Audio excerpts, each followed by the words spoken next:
Like کریں، subscribe کیجیے، bell icon کو دبائیں تاکہ ہماری ویڈیو سب سے پہلے آپ کے پاس پہنچ سکے۔ میرے پیارے آقا صلی اللہ علیہ وسلم کی کنیزوں، عام طور پر اللہ تبارک و تعالیٰ نے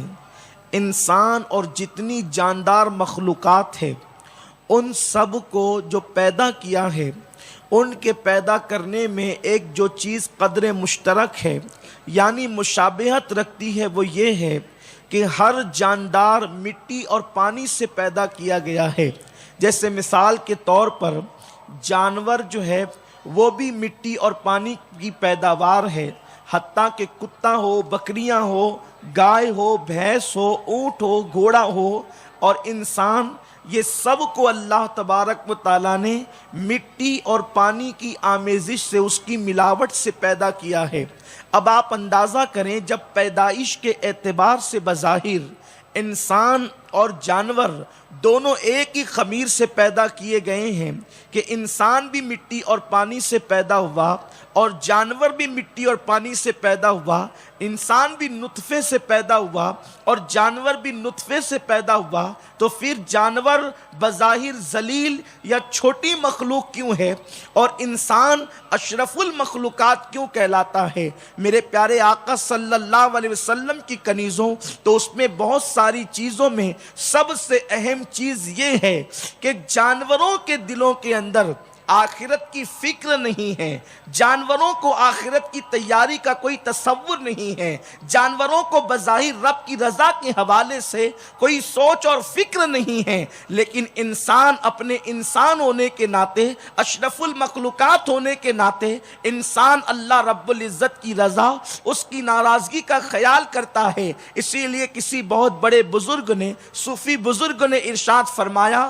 اگر انسان اللہ رب العزت کو منا لے اور اللہ کا دل، اب اللہ کا خوف اپنے دل میں پیدا کر لے تو انسان پھر فرشتوں سے بہتر ہو جاتا ہے، یعنی انسان کے دل میں اللہ کی خشیت، اللہ کا خوف، آخرت کی فکر، قبر کا تصور، رب کی بارگاہ میں جواب دہی کا تصور اگر پیدا ہو جائے اور انسان اللہ کے قانون کے مطابق اپنی زندگی کو گزارے تو وہ فرشتوں سے بہتر ہو جاتا ہے، اور اگر انسان لا قانونیت کی زندگی گزارے، اللہ کی خشیت سے دور ہو کر، اللہ کے خوف سے دور ہو کر اپنی مرضی کے مطابق زندگی گزارے تو پھر وہ انسان جانوروں سے بدترین ہو جاتا ہے۔ میرے پیارے آقا صلی اللہ علیہ وسلم کی کنیزوں، آج کے سنی اجتماع میں آئی ہو، میرے اللہ کا فرمان میں نے آپ کے سامنے پڑھا ہے۔ میرا کریم فرماتا ہے، یا ایھا الذین آمنوا اتقوا اللہ حق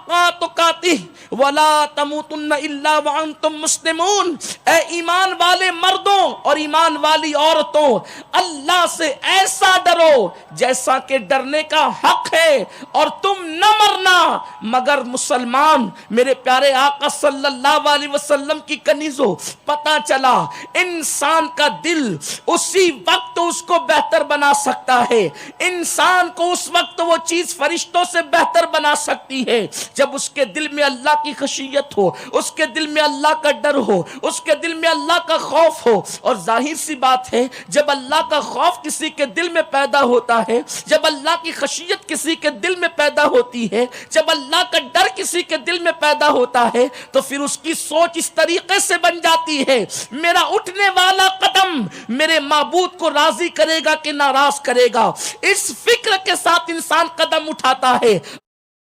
کمنٹ شیئر ضرور کریے۔